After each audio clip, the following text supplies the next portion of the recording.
नमस्कार।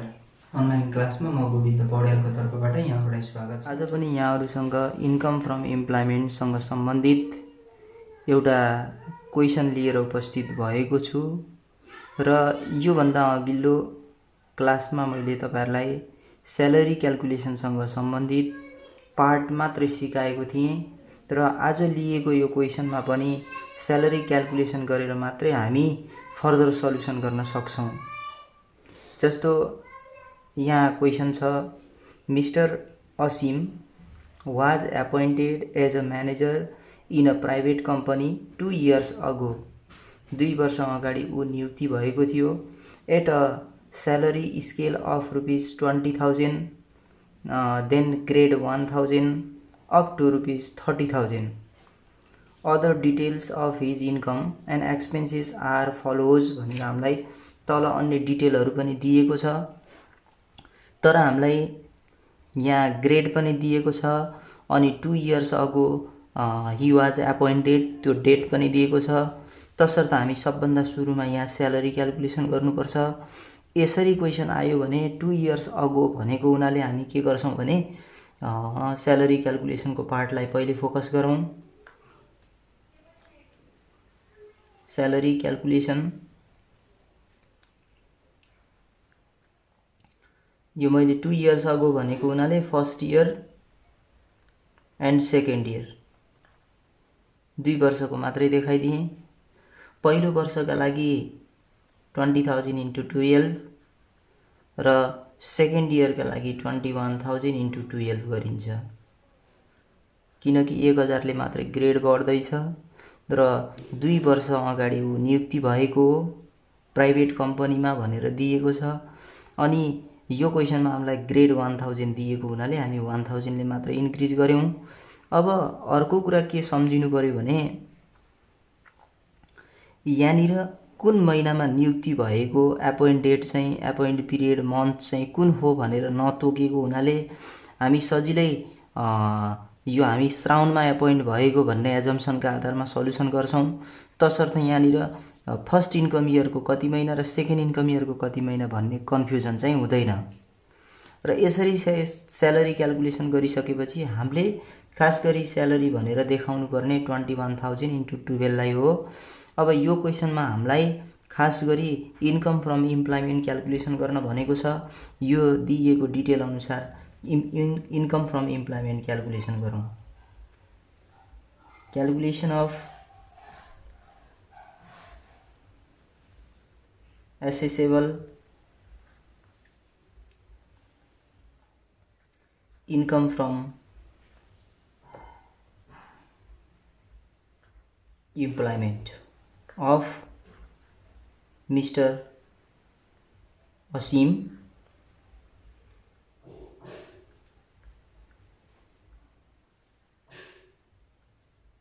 working in a private company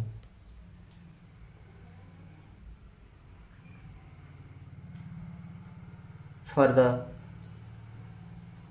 previous income year भनेर हामी टपिकमा लेख्छौं र त्यसपछि फर्मेट बनाउँछौं। फर्मेटको लागि धेरै केही झन्झट गरिरहनु पर्दैन। हामी सिधै फर्मेट भनेको पर्टिकुलर अमाउन्ट मात्रै पर्टिकुलर्स अमाउन्ट आरएस। अब यहाँ हामी के गर्नु पर्यो भने यो व्यक्ति कहीं नियुक्ति भएर छोडेको केही छ केही दिएको छ जस्तो लाग्दैन मलाई। तसर्थ हामी के गर्ने भयो भने डेट दिएको छैन, पिरियड दिएको छैन, कुन मन्थ भनेर नदिएको हुनाले एनुअल स्यालेरी भनेर लेख्यौं हामी 21,000 अहिलेको वर्षको लागि इन्टु 12 गर्छौं। यो मल्टिप्लाई गर्दा 2,52,000 आउँदो रहेछ। अनि त्यस्तै हामीलाई अझै यो भन्दा पछिको डिटेल जस्तो local allowance 10% of basic salary per month भनेको छ। त्यही भएर यहाँनिर हामी लोकल अलाउन्स भनेर लेख्छौं। लोकल अलाउन्स भनेको 10% अफ बेसिक स्यालेरी भन्यो। अब हामी यहाँ के कन्फ्युजन हुनु भएन भने बेसिक स्यालेरी भन्ने बित्तिकै सुरुको यो 20,000 स्यालेरी बुझ्नुपर्छ र करेन्ट स्यालेरी भन्ने बित्तिकै 21,000 लाई बुझ्नुपर्छ। तसर्थ हामी के गर्नु पर्यो भने 20,000 को 10% गर्नु पर्यो। 20,000 को 10% तर यहाँनिर स्यालेरी पर मन्थ भनेको हुनाले अनि इन्टु 12 पनि गरेर हामी लेख्छौँ। यसो गर्दा हेर्नु त 10% गर्दा 2000 हुन्छ। 2000 इन्टु 12 भने 24,000।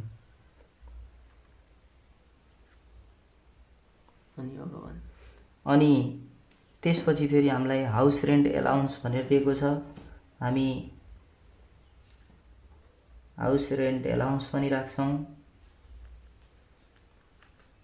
हाउस रेन्ट एलाउन्स भनेर 20% अफ करेन्ट स्यालेरी भनेर दिएको छ। त्यही भएर करेन्ट स्यालेरी भनेको हाम्रो 2,52,000 हो। 2,52,000 को 20% गर्नु पर्यो। यो 5,400 आउँछ। 50,400। अनि त्यसपछि त्योभन्दा पछि के छ हेर्नुस्, medical expenses borne by employer ₹10,000 which includes premium ₹2,500 for health insurance भनेको छ। यो पनि यसमा समावेश भएको हुनाले मेडिकल एक्सपेन्सेस बाई इम्प्लोयर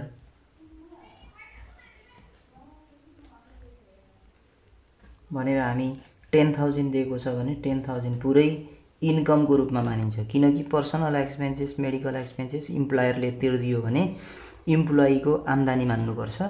अनि जसमा यो 2500 पनि हेल्थ इन्सुरेन्स प्रिमियम समावेश भएको हुनाले पछि हामी हेल्थ इन्सुरेन्स प्रिमियम भनेर क्लेम गर्नुपर्ने हुन्छ। अनि त्यस्तै receive prize worth ₹50,000 as a best employee of the year भनेको छ। यसमा हामी best employee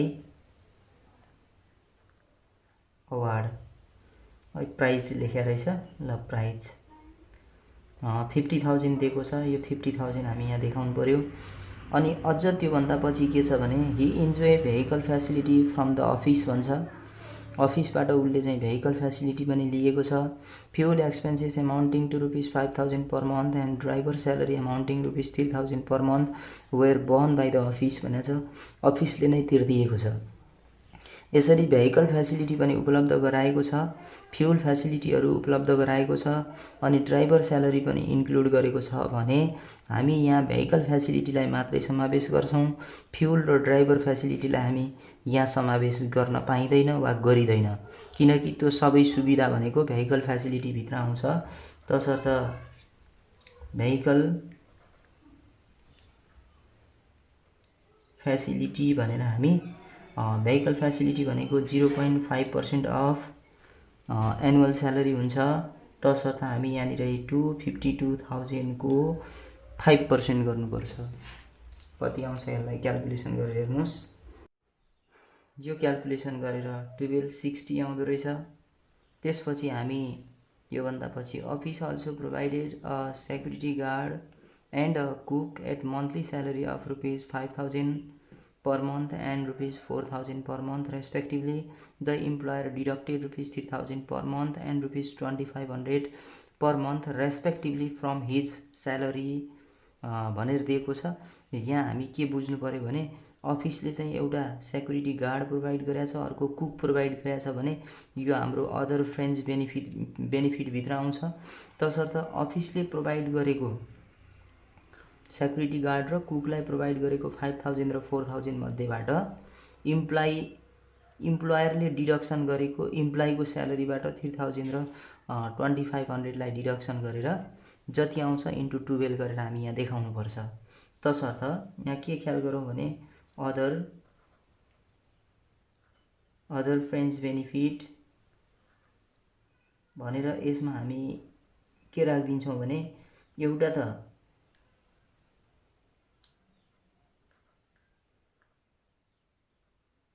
security guard facility आउँछ हैन, अर्को फेरि कुक फेसिलिटी और amount saving from providing cook भनेर यो पनि देखाउन पाइन्छ।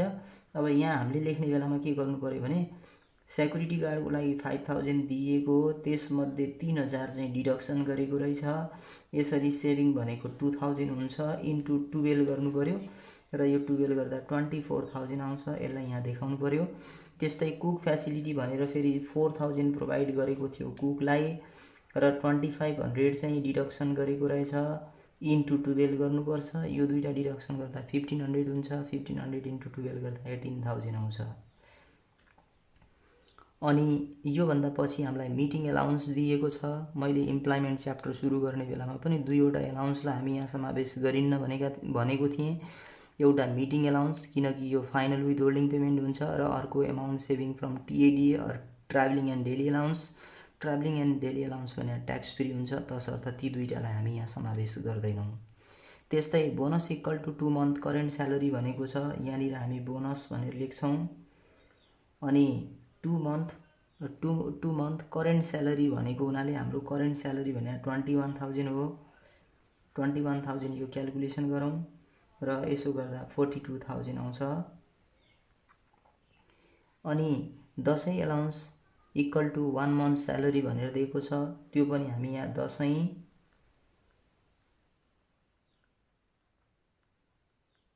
एलाउन्स भनेर 1 मन्थ स्यालेरी भनेको हुनाले करेन्ट मन्थको स्यालेरी 21000 लाई देखाउँछौँ।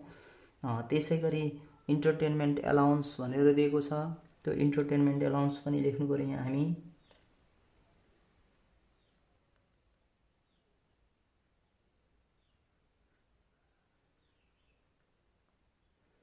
इन्टरटेनमेन्ट एलाउन्स 2500 पर मन्थ छ, इन्टु 12 गर्नु पर्यो। यसो गर्दा 30000 आउँछ।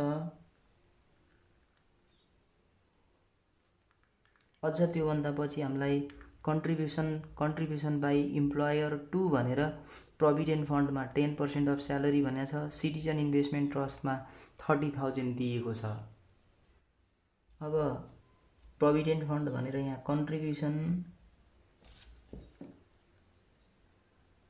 कन्ट्रिब्युसन टु प्रोभिडेन्ट फन्ड भनेर हामी 10% अफ स्यालेरी, यो contribution to provident fund by employer अफिसले प्रोभाइड गरेको, तसर्थ हामी 10% अफ एनुअल स्यालेरी गर्नुपर्छ।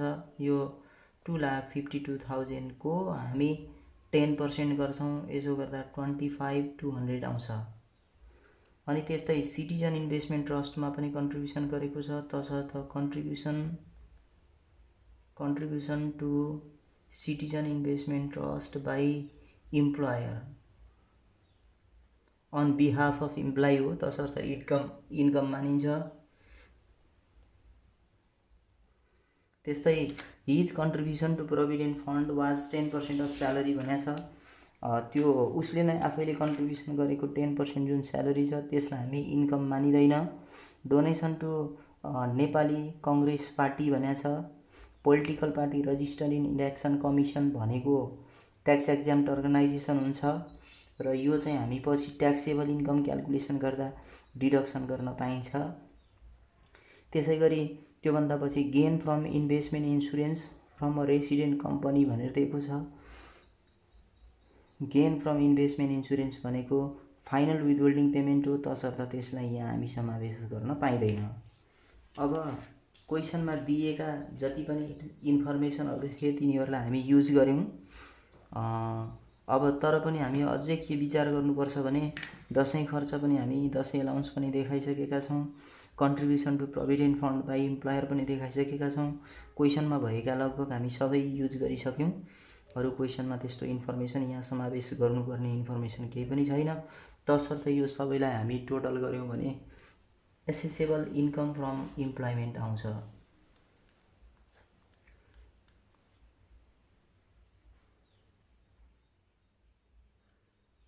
एसेसेबल इन्कम फ्रम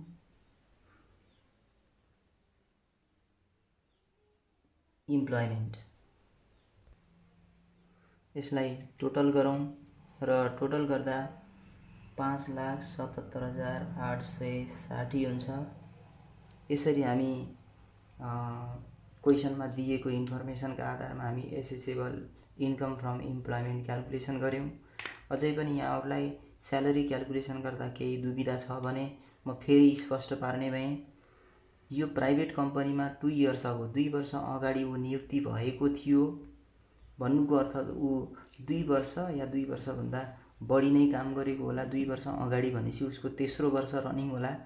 तर हामी के विचार गर्नुपर्छ भने जहिले पनि हामी स्यालेरी क्याल्कुलेसन गर्दा प्रिभियस इयरको क्याल्कुलेसन गर्नुपर्ने हुनाले हामी त्यो तेस्रो वर्ष रनिङ भए पनि हामी दोस्रो वर्षसम्मको मात्रै क्याल्कुलेसन गर्नुपर्ने हुनाले यहाँ फर्स्ट इयर र सेकेन्ड इयर मात्रै लेखेका हौँ। यहाँहरूले स्यालेरी जहिले पनि यसरी सोध्यो भने कहिलेकाहीँ 12 इयर्स अगो भन्छ, कहिलेकाहीँ 10 इयर्स अगो भन्छ, कहिलेकाहीँ 5 इयर्स अगो भन्छ। जति वर्ष अगो भनेर क्वेसनमा दिएको छ त्यति वर्षका लागि हामी के गर्छौँ त भन्दा first year, second year, third year गरेर छुट्याउँछौँ अनि त्यही अनुसार स्यालेरी क्याल्कुलेसन गरेका हुन्छौँ र यसरी हामी accessible income from employment calculation गर्न सकिन्छ। अब यसैसँग सम्बन्धित ट्याक्सेबल इन्कम र तपाईको ट्याक्स ल्याबिलिटीसँग सम्बन्धित कन्डिसन वा त्यो सल्युसन म यहाँहरूलाई अर्को क्लासमा लिएर उपस्थित हुने नै छु। तबसम्मका लागि यहाँहरूसँगबाट बिदा हुन्छु। हस्त नमस्ते।